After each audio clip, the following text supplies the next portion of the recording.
नमस्कार साथियों, जय हिंद। आप सभी का हमारे अपने YouTube चैनल स्मार्ट क्लासेस 2.0 में फिर से हार्दिक स्वागत है। साथियों, आज हम फिर से आपके लिए एक लेकर आए हैं नया वीडियो, वो है साइकोलॉजी से संबंधित। तो साथियों, रीट मुख्य परीक्षा 2023 फरवरी में जो एग्ज़ाम होने वाला है उसमें साइकोलॉजी से बनने वाले 30 क्वेश्चन है, वो हमारे जो ये टेस्ट सीरीज चली हुई है, ये मॉडल पेपर वाली, तो इनमें से आपको देखने को मिलेंगे। तो ये साथियों 30 क्वेश्चन आज हम फिर से इस मॉडल पेपर 7 जो संख्या 7 है उसमें देखेंगे। तो साथियों शुरू करते हैं आज के क्वेश्चंस। तो साथियों यहाँ पे पहला क्वेश्चन है, नैसर्गिकता से विचारों की सूची के एकत्रण के द्वारा विशिष्ट समस्या के समाधान की समूह रचनात्मकता विधि को क्या कहा जाता है। तो साथियों ये आपको बताना है कि नैसर्गिकता से विचारों की सूची के एकत्रण के द्वारा विशिष्ट समस्याओं के समाधान की समूह रचनात्मक विधि को क्या कहा जाता है, बताइए साथियों। तो साथियों इसका राइट आंसर हो जाएगा मस्तिष्क विप्लव युक्ति, ये कहा जाता है। आगे क्वेश्चन नंबर है 2, कक्षा अधिगम में अभिप्रेरण की भूमिका किस प्रक्रिया से प्रत्यक्ष रूप से संबंधित नहीं है। तो साथियों कक्षा अधिगम में अभिप्रेरणा की भूमिका किस प्रक्रिया से प्रत्यक्ष रूप से संबंधित नहीं है, जो प्रत्यक्ष रूप से संबंधित नहीं है वो बतानी है।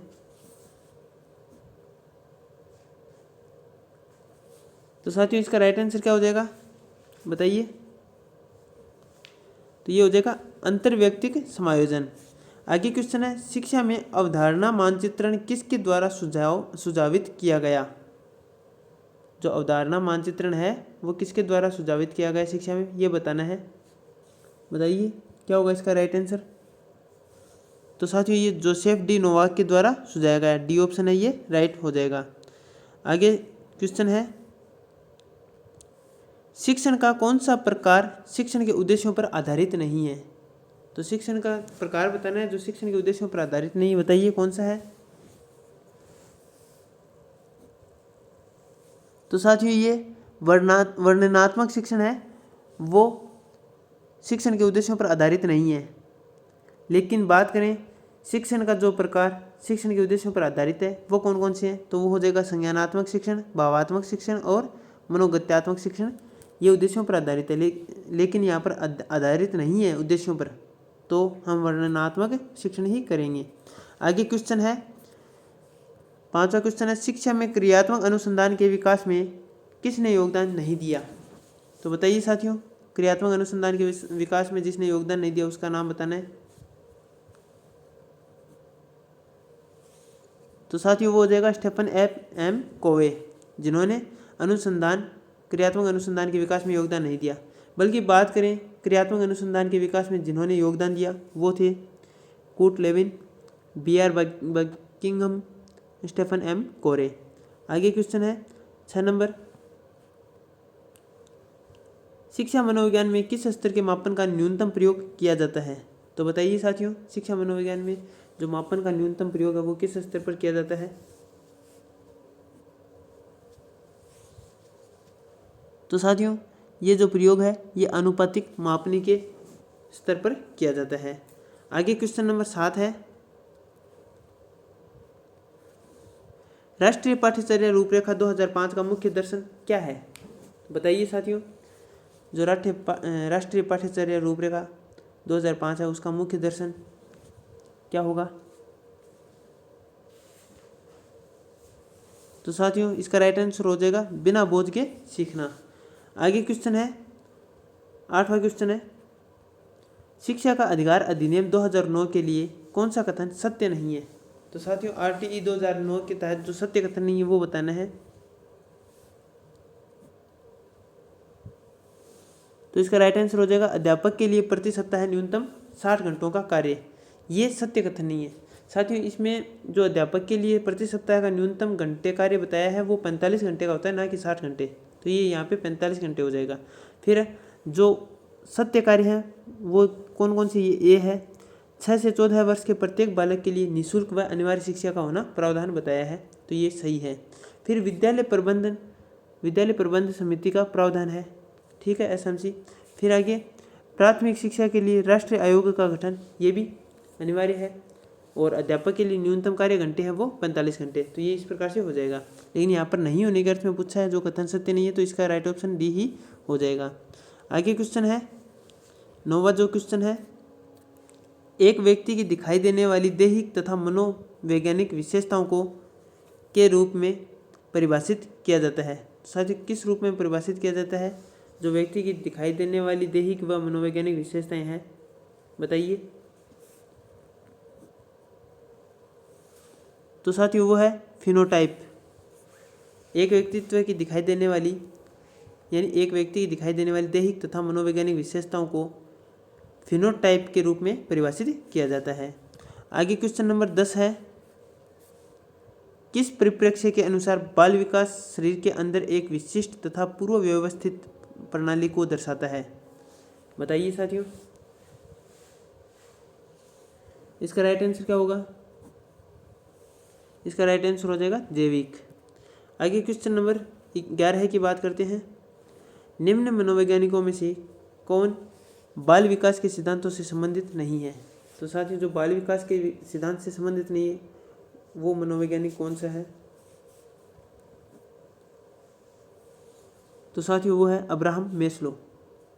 जो बाल विकास सिद्धांत से संबंधित नहीं है, बल्कि बाल विकास सिद्धांत से जो संबंधित है वो है जीन पियाजे, अल्बर्ट बांडुरा और लेवा एगोस्की, ये हो जाएंगे। आगे क्वेश्चन नंबर 12 है, आनुवंशिकता की भूमिका के अध्ययन के लिए कौन सी विधि वैध नहीं है? यानी आनुवंशिकता की भूमिका के अध्ययन के लिए जो विधि वैध नहीं है वो बतानी है। तो साथियों क्या हो जाएगा इसका राइट आंसर? जल्दी बताइए। समवयस्क समूह अध्ययन, ये विधि नहीं है, वैध नहीं है, बल्कि जो वैध विधि है वो बतानी है। तो वो कौन सी है? जुड़वा बच्चों का अध्ययन, अभिभावक बालक विश्लेषण, दत्तक ग्रहण अध्ययन, ये सभी आनुवंशिकता की भूमि के अध्ययन के लिए वैध विधि है। आगे क्वेश्चन नंबर 13 है,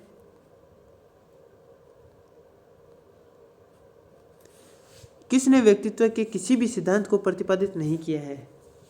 तो ऐसा कौन सा मनोवैज्ञानिक है जिसने किसी भी सिद्धांत को प्रतिपादित नहीं किया है?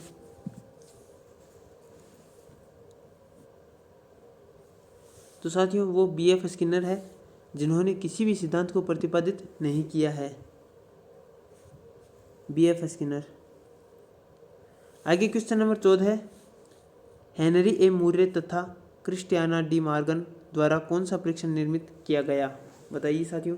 हेनरी ए मूरे और क्रिस्टियाना डी मॉर्गन, इनके द्वारा जो परीक्षण निर्मित किया गया उसके बारे में बताना है, कौन सा है वो परीक्षण? तो साथियों वो परीक्षण है कथानक संप्रत्यक्षण परीक्षण है। आगे क्वेश्चन है 15वां, एक बालक की वृद्धि से कौन सा कारक संबंधित नहीं है? तो साथियों वृद्धि होती है जब बालक की, तो उसमें जो कारक संबंधित नहीं है वो बताना है।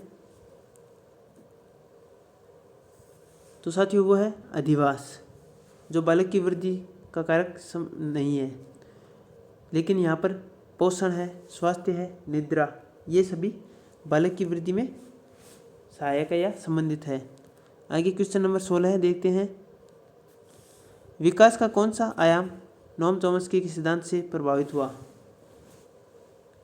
तो साथियों नोम चॉम्स्की के सिद्धांत से जो प्रभावित हुआ वह विकास का कौन सा आयाम यानी कौन सा सिद्धांत है? तो साथियों भाषा विकास का सिद्धांत है वो नोम चॉम्स्की का ही दिया हुआ है, तो ये इससे ही प्रभावित हुआ। आगे क्वेश्चन नंबर 17 है, स्वभाव में व्यक्तिगत विभिन्नताएं आधारभूत रूप से होती है। तो साथियों बताइए स्वभाव में जो व्यक्तिगत विभिन्नताएं आधारभूत रूप से किस में होती है? तो साथियों ये जन्मजात होती है। स्वभाव में व्यक्तिगत विभिन्नताएं आधारभूत रूप से जन्मजात होती है। आगे क्वेश्चन नंबर 18 है, रचनात्मकता चिंतन के कौन से प्रकार से संबंधित है? रचनात्मकता बतानी है, जो रचनात्मकता चिंतन है कौन से प्रकार से संबंधित है ये बताना है।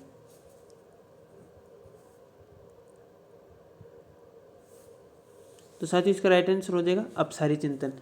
सृजनात्मकता से संबंधित हो, रचनात्मकता से संबंधित हो तो अपसारी चिंतन ही होता है। आगे क्वेश्चन है 19, मानसिक विमंदित पद को किस पद के साथ प्रतिस्थापित किया गया है? तो मानसिक विमंदित जो मेंटलिटी वाला होता है ना, मंदबुद्धि से संबंधित, तो वो है मानसिक विमंदित पद को किस पद के साथ प्रतिस्थापित किया गया है? बताइए साथियों।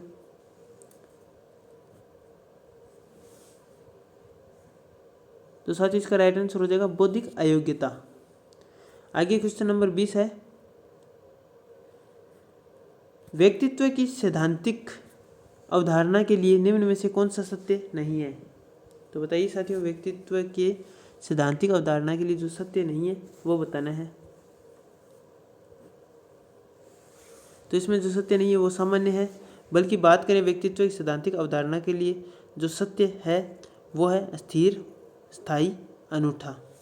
आगे क्वेश्चन है 21वां, कौन सा परीक्षण बुद्धिमान का संस्कृति मुक्त अवाचिक परीक्षण है? तो बताइए साथियों, संस्कृति मुक्त अवाचिक परीक्षण जो है वो बताना है। तो साथियों इसका राइट आंसर हो जाएगा स्टैंडर्ड प्रोग्रेसिव मैट्रिसेस। आगे क्वेश्चन है 22वां, बहुआयामी बुद्धिमत्ताओं के गार्डनर के सिद्धांत में कौन सी बुद्धिमत्ता सम्मिलित नहीं है? तो साथियों बताइए कौन सी बुद्धिमत्ता सम्मिलित नहीं है बहुआयामी बुद्धिमत्ताओं के गार्डनर के सिद्धांत में? तो साथियों इसका राइट आंसर हो जाएगा सांवेगिक।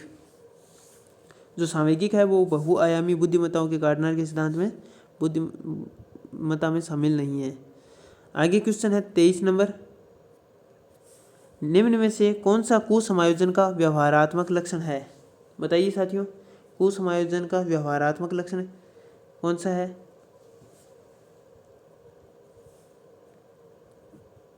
तो साथियों इसका राइट आंसर हो जाएगा आक्रामकता।